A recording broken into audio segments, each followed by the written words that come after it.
Welcome to this deep dive.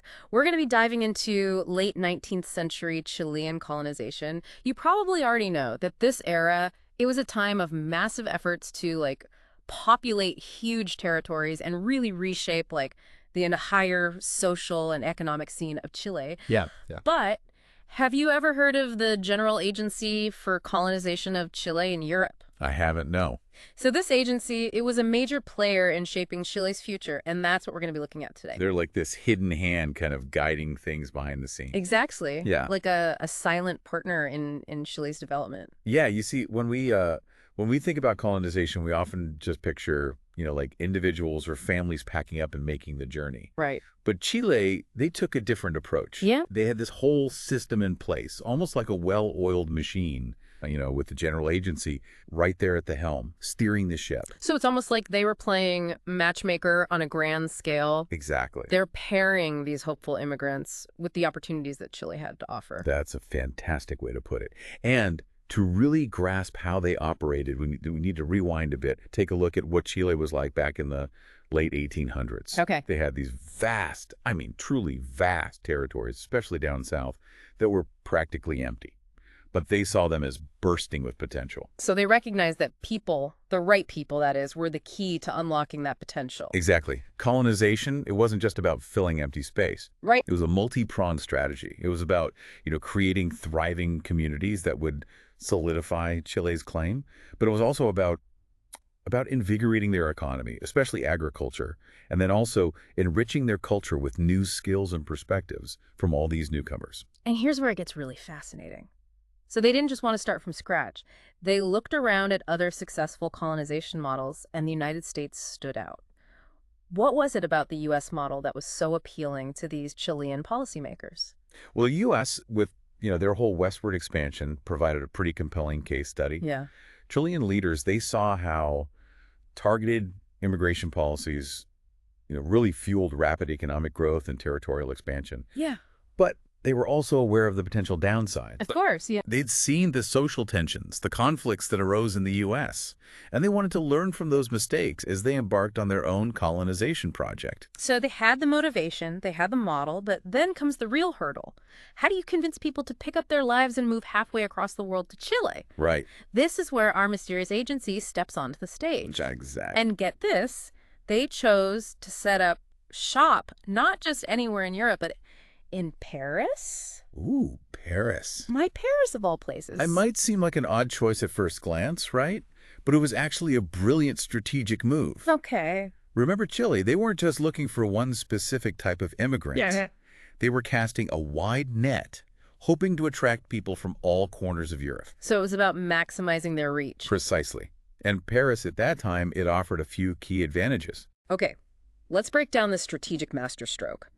What made Paris such a prime location? Well, for starters, just geographically speaking, Paris was a hub. Easy access to all sorts of European countries. Right in the heart of it all. Exactly. Their agents could easily connect with potential immigrants from all walks of life, all with different skills and backgrounds.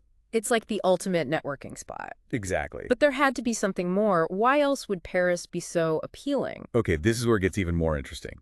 Compared to a lot of other European nations at the time, France had more relaxed immigration laws. Really? Yeah. So the agency had a bit more freedom in terms of, how they recruited, how they advertised, all that. So fewer bureaucratic headaches, more potential recruits, just a stone's throw away. You got it. You can see why they chose Paris. It was a no-brainer. Yeah, it sounds like they found the perfect recipe for success. A central location, a diverse pool of potential immigrants, and a legal environment that let them actually, get things done. Exactly. But we're still just, scratching the surface here. It's not like they just set up a booth in a Parisian market and said, come to Chile. Oh, absolutely not. Their operations were, shall we say, more sophisticated than that. Yeah. Picture them as these masterminds, the ultimate middlemen, juggling the interests of three key players. Okay, I'm intrigued. Who are these key players, and how did the agency manage all those different interests? All right, so on one side, you had the Chilean government with their grand vision for colonization. Right. They've got their goals, they've got timelines, budget restrictions, the whole nine yards. The pressure's on. Exactly.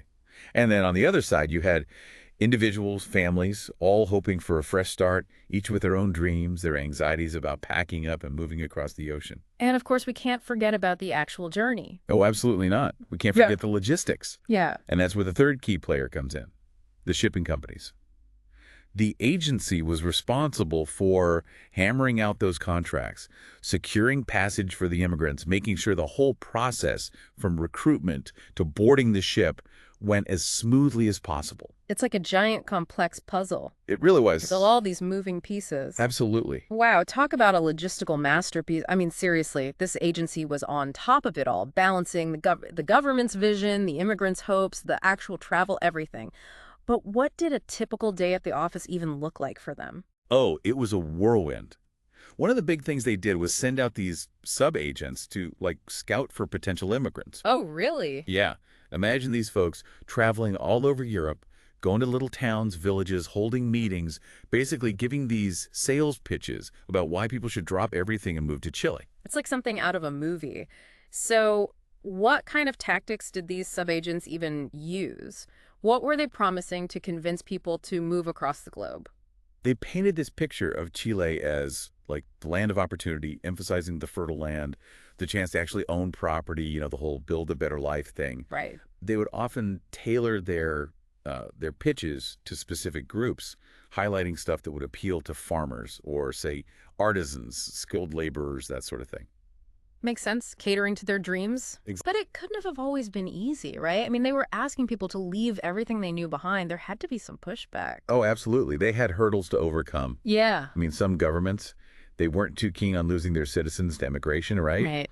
So they might have spread some negative propaganda about Chile, or even put policies in place to discourage folks from leaving. So the agency had to navigate some sensitive political waters? Exactly. They had to build relationships, make the case for Chile, all while dodging those curveballs. It sounds like walking a tightrope for sure. It was, but they were pretty good at it. They had to be, to achieve what they did. And to do it all without, like, the tools we take for granted today? No social media campaigns back then? Oh, right. They were masters of old school marketing. Think brochures, newspaper ads, even whole books dedicated to praising life in Chile. I can just picture these brochures now, filled with images of, like, idyllic landscapes and promises of a brighter future. Oh, absolutely. And you're right, they had to convey so much through those materials, emotion, information, all in print. It's amazing they could do so much with so little. It was an art. Did they tailor those materials to different nationalities? Because what might resonate with a German farmer might not work so well for, say, a French shopkeeper. Oh, they were on top of that. They knew they couldn't just use a one-size-fits-all approach. Right. They created materials in different languages, highlighting aspects of Chilean life that would appeal to different groups. So what, like, if they were talking to a German immigrant, they might emphasize the existing German community in certain regions. Exactly. Or they might highlight the potential for skilled artisans to set up shop in Chile's growing cities if they were speaking to someone from France or Italy. It's really fascinating how they adapted their pitch. They had to, because they were also up against other countries, all trying to attract immigrants. Right, the competition. Exactly. Yeah. So they had to make Chile stand out. One of their selling points was that Chile offered a more stable, a more prosperous environment compared to other Latin American nations. I see. So it was about highlighting those key differences. Precisely. And they'd often emphasize the cultural similarities between Chile and Europe. Ah, appealing to that sense of familiarity. Exactly.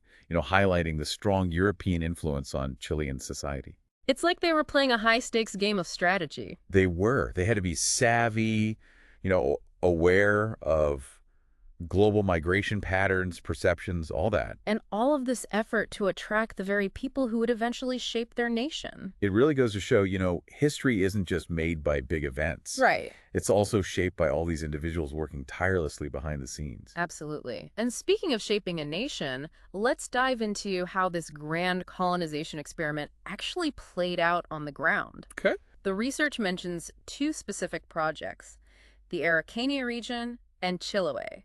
Each one had its own distinct flavor. They were very different, yes. Yeah. Tell me more about those. All right, so first we had the Araucania region, a huge area in south-central Chile, perfect for agriculture, tons of fertile land. From what I've read, this region wasn't exactly empty. It wasn't just a matter of saying, hey, free land, come and get it. Attracting settlers to the Araucania region came with its own set of complications, didn't it? You've hit the nail on the head. Yeah, And this is where we have to acknowledge a very difficult side of colonization, of course. its impact on the indigenous people who already live there. Right, the Mapuche people. Exactly. The Araucania region was their home, and Chile's efforts to incorporate the region, well, it led to conflict, a process often described in historical documents as pacification. And that term pacification, it carries a lot of weight, doesn't it?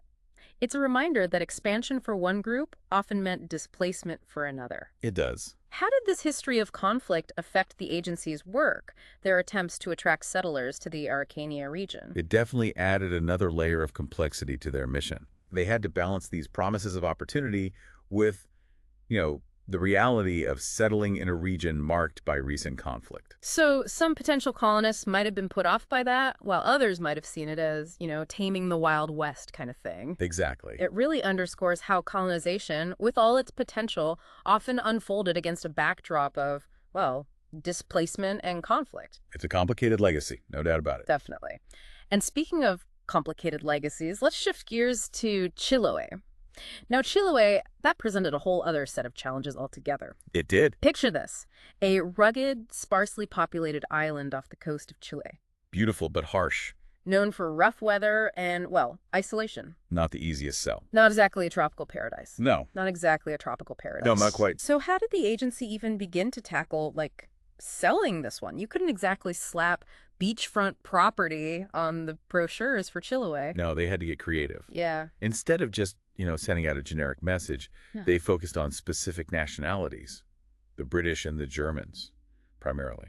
Oh, interesting. Yeah, the research suggests that these groups, they were known for their resilience, their agricultural know-how. Right. Tough folks. Exactly. They were seen as being able to handle Chiloé's, shall we say, demanding environment. It's like they were assembling a specialized team, people with the skills to not just survive, but thrive in those tough conditions. Exactly. Did those early recruitment materials play up the whole, adventurous spirit? Are you tough enough for Chiloé? It's a good question. They probably had to strike a balance, highlight the beauty, the potential of the island, Right. but also be real about what it takes to live there. Right. No sugarcoating. Exactly. You can't lure people in with false promises only to have them turn around and leave. Transparency was key, even back then. Absolutely. So we've got the Araucania region with its fertile land and, well, complicated past. Right. And then Chiloé, this rugged, remote island that required a certain type of settler. Each one posing unique challenges for the agency. Definitely highlights how multifaceted their task was. Absolutely.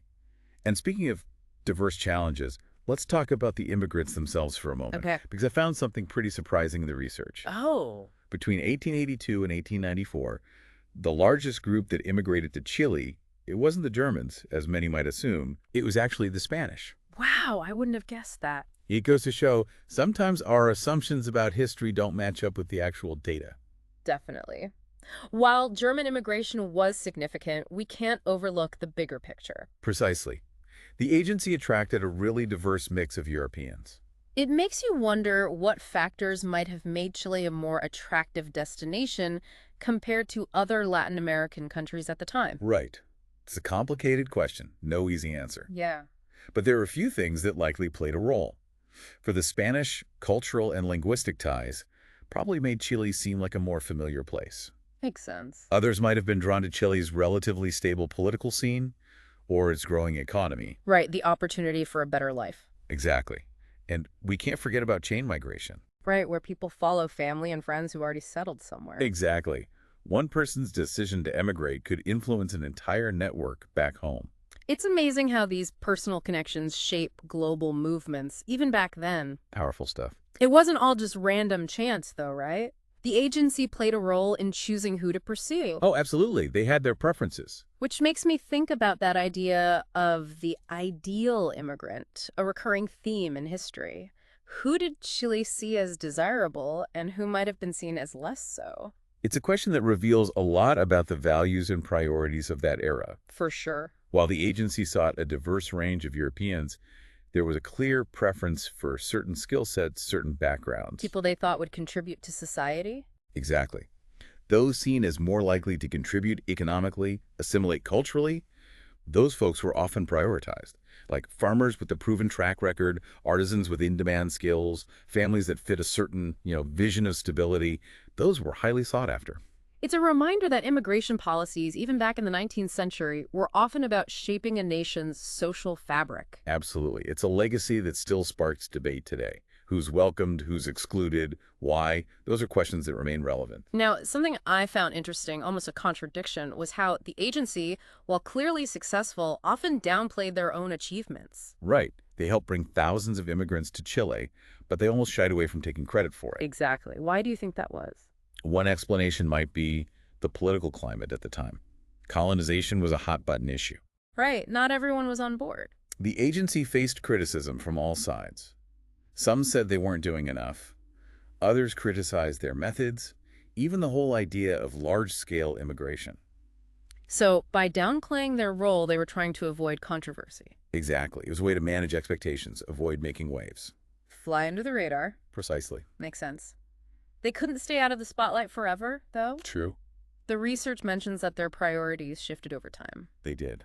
Can you tell me more about that? In the early days, their focus was mainly on agricultural colonization. Right, getting those farms up and running. Recruiting farmers, handing out land grants, turning all that open territory into productive farmland. But then Chile's economy started to change. Exactly. As Chile industrialized, their needs evolved. So they had to adapt their approach to match the changing job market. Exactly. They shifted their focus towards skilled workers who could contribute to those burgeoning industries. It's amazing how they were able to pivot like that. They were adaptable, that's for sure. So it's like they mirrored Chile's own journey, towards modernization, development. A microcosm of the nation's progress. But even with this new direction, the agency eventually declined. It did. What were the main factors that led to their downfall? A combination of challenges, really. Okay. Funding was always a struggle, and there was this growing idea, when we still hear today, that private companies could handle immigration and recruitment better. Ah, the privatization debate. A tale as old as time. Right. And to make matters worse, other countries, like Argentina, were also competing for those European immigrants. So the competition heated up. It did. Chile was facing more competition with fewer resources. So in the end, the General Agency for Colonization, they just couldn't keep up. By the early 1900s, their influence had faded considerably. What a story. We've gone from these grand visions of building a nation all the way down to the detail. The brochures, the ship manifests, all of it. And through it all, we've seen how this agency, often overlooked in the history books, played a huge role in shaping Chilean society. It's a great reminder that history is driven by more than just the big events, the wars, the revolutions. It's the individuals, the organizations working behind the scenes, their impact echoing through generations. And the General Agency for Colonization of Chile, they're a perfect example of that. Couldn't have said it better myself. It really leaves us with a lot to think about. What if things had gone differently? How would Chile look today if the agency had continued? Would they have prioritized different skills, different cultures? It's a fascinating thought experiment. We've only scratched the surface of this complex and fascinating chapter of history. So much more to explore. But hopefully, this deep dive has given you a newfound appreciation for those unsung heroes of the past. Those who shaped the world we live in today. Exactly. Thanks for joining us on this journey.